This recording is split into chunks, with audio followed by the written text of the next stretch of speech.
Lo dengar suara siulan itu dari mana? Lupa, emang kenapa Juliet? Jangan sembarangan ya. Itu suara siulan dari Alsilbon tahu. Apaan tuh? Jadi, dulu ada anak laki-laki yang tinggal bersama kedua orang tua beserta kakek dan neneknya di tengah hutan. Hah? Dia itu anak satu-satunya, anak tunggal yang benar-benar dimanja sama keluarganya. Dia suka nangis histeris dan jejeritan kalau keinginannya nggak dipenuhin. Pasti nyebelin deh tuh bocil. Nah, suatu hari dia pengen makan daging rusa dan ayahnya juga langsung pergi berburu ke hutan. Baik banget. Tapi mau dicari bagaimanapun, dari pagi, siang, petang, hingga malam tiba, ayahnya tidak kunjung juga menemukan seekor rusa pun. Dan dia terpaksa pulang dengan tangan kosong. Ya, mau gimana lagi kan? Anak itu, yang sudah seharian menunggu kelaparan di depan rumah, begitu melihat ayahnya datang tanpa membawa apa-apa, langsung mengamuk. Ia kemudian merebut pisau dari tangan ayahnya, hingga meninggal. Kakek, nenek, dan ibunya yang mendengar keributan segera berlari keluar. Tapi mereka terlambat. Pas nemuin ayahnya udah tergeletak, nggak bernyawa. Ya ampun. Ibunya sama neneknya cuma bisa nangis pasrah, sedangkan kakeknya menyeret anak itu, menggantungnya di pohon, hingga puas. Sebenarnya mau kasihan sih, tapi dia duluan. Setelah itu, sang kakek meletakkan jasad ayahnya ke dalam kantong dan menyuruh anak tersebut untuk menguburkannya di dalam hutan. Terus? Anak itu pun menurut dan berjalan masuk ke dalam hutan. Tapi tak lama, ia mulai bersiul riang soal tidak terjadi apa-apa. Kakek yang mendengarnya merasa sangat kecewa. Ia berpikir bahwa cucunya tidak akan pernah menyesali perbuatan kejinya.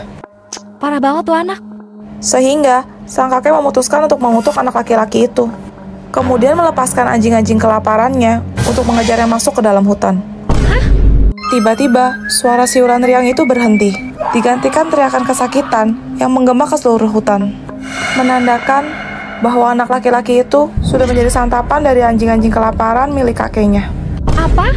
Tapi karena kutukan dari sang kakek, anak laki-laki itu pun setelah meninggal berubah menjadi hantu yang dikenal sebagai Alsilbon.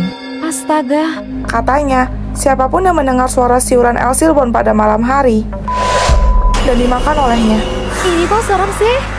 Alsilbon juga akan memasuki rumah-rumah manusia dan menebarkan tulang dari korban-korbannya. Serius? Jangan nakut-nakutin gua, Juliet. Kalaulah semisal penghuni rumah gak ada yang mergokin Alsilbon pada saat dia nebarin tulangnya, maka salah satu dari anggota keluarga di rumah tersebut akan diambil. Hah? Maksudnya diambil? Meninggal gitu? Tapi kalau misalnya berhasil mergokin gimana? Maka dia akan mendapat keberuntungan yang melimpah. Loh, Snow, belum balik loh. Berarti jadi OSIS, sampai sore gini aja masih di sekolah. Aska, lo percaya nggak kalau hantu bisa nelepon? Hah? Nih. Jin. Ini apaan? Kalau lo nonton sampai habis, lebih gila lagi. Soalnya ceritanya sama persis kayak tragedi nyata Nida yang terjadi di Malaysia tahun 1992. Serius? Hello? Macam boleh turun nama? Siapa ni? Saya. Hah? Nama saya. Nama awak apa? Nama saya Nida. Nida, awak okey ke Nida? Nida. Ha? Hello. Saya Hello. nak cerita tentang luahan perasaan tu juga. Luahkan perasaan? Luahkan perasaan apa tu? Okey, sebenarnya saya nak cerita tentang Dah saya. rekod lah. Pengalaman saya pada tahun 1992, masa tu umur saya 23 tahun. Jadi, Rekod. saya pernah lawan cakap mak ayah saya sebab masa tu dekat raya. Okey. Jadi masa nak dekat raya tu, dia orang kata jangan keluar sebab masa tu ramai orang, bahaya. Lagipun memang pengangkat kan masa tu. Okey. Jadi diorang dah pesan masa tu saya keluar juga. Biasalah orang darah muda kan, jadi macam Faham. kita nak keluar juga. Kita tak peduli cakap diorang. Tapi masa tu sebenarnya saya nak beli hadiah beg untuk mak saya. Faham. Untuk hadiah untuk dia. Dan saya nak surprisekan dia. Saya tak nak cakap kat dia saya nak keluar sebab membeli hadiah dia. Faham. Kebetulan raya tu adalah birthday dia. Jadi saya gulung beg tu macam dah habis sebab waktu raya kan. Jadi banyak yang dah habis. Bila saya dah dapat tu dia dah malam. Jadi saya berkira sangat masa tu. Saya cari beg yang mak saya suka tu. Faham. Satu hari malam tu gelap, memang gelap jalan tu. Dia macam berliku lah ke kiri ke kanan macam tu. Faham? Saya nampak jalan tu mati-mati. Saya nampak jalan tu lurus semua. Saya nampak jalan tu lurus. Saya ke kanan. Maksudnya patut ke kanan tapi saya terus sampai kereta saya masuk dalam gaung. Bila saya masuk dalam gaung tu saya macam masa tu saya dah buka tingkap semua start. Saya punya semua start. Jadi saya dapat buka baru je tingkap. Jadi pertama sekali saya fikir kepada saya ambil mak saya tu saya campak kat luar. Saya bukan mak saya dulu tau. Saya nak sangat minta tolong kepada cikgu ni nak bagikan beg tu kat mak saya tu. Awak kat mana ni? Saya tak sempat kereta itu kat mak saya. Saya tak sempat keluar dari kereta tu. Sekejap, saya nak tahu awak kat mana sekarang ni? Kita sampai keluar dari kereta tu. Kita kau pasir. Saya pasir. Sekejap, saya tak faham. Dekat mak saya. Izin. Ui, Wah, ini sih kacau. Coba lo geser.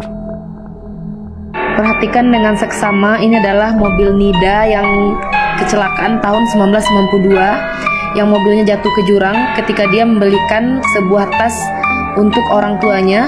Perhatikan dengan seksama, ada seseorang misterius dari dalam mobil melemparkan tas keluar. Jir, berani banget gue, Snow. Loh, Snow, kemana lagi tuh anak? Aska, HP gue ketinggalan di sini ya. Ya iyalah bro, kan lo barusan ngasih liat gue ini. Hah, ngigo lu. Orang dari tadi gue di ruang siaran sama Juliet. Hah, jangan bercanda deh, Snow.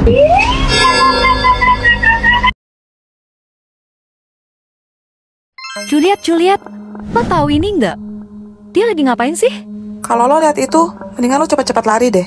Soalnya itu Serbian Dancing Lady. Apaan tuh? Serbian Dancing Lady merupakan urban legend dari negara Serbia. Biasanya dia suka muncul di tengah jalan pada saat malam hari sambil menari tarian tradisional Serbia. Oh, tapi kenapa gue harus kabur? Karena kalau sampai dia ngeliat lo dan mata kalian berdua bertemu, lo cuma punya dua pilihan. Antara lo setuju ikut nari sama dia sampai lo metong lemes, atau lo tolak dan lo lari. Tapi dia bakal ngejar lo dengan pisau di tangannya sampai dapat dan lo bakal sama dia. Hah? Serem banget. Jadi, sejak berita ini viral, banyak warga Serbia yang melaporkan bahwa mereka sering melihat sosok ini berkeliaran. Terus? Karena dinilai mulai meresahkan, polisi pun turun tangan untuk mencari Serbian Dancing Lady ini. Tapi, dia tidak pernah ditemukan. Akhirnya, sampai sekarang masih belum jelas siapakah sebenarnya sosok Serbian Dancing Lady ini. Iya. Ada yang bilang kalau dia itu arwah penasaran dari penari Serbia. Tapi, ada juga yang bilang kalau dia itu nenek-nenek dengan gangguan. Duh, ada-ada aja. Tapi aman lah. Itu kan di Serbia. Kita kan di Indonesia. Tapi lo tahu nggak? Ada rumor yang mengatakan alasan Serbian Dancing Lady menghilang dan tidak bisa ditemukan oleh polisi adalah karena dia udah pergi dari negaranya. Berarti dia bisa ada di mana aja dong sekarang?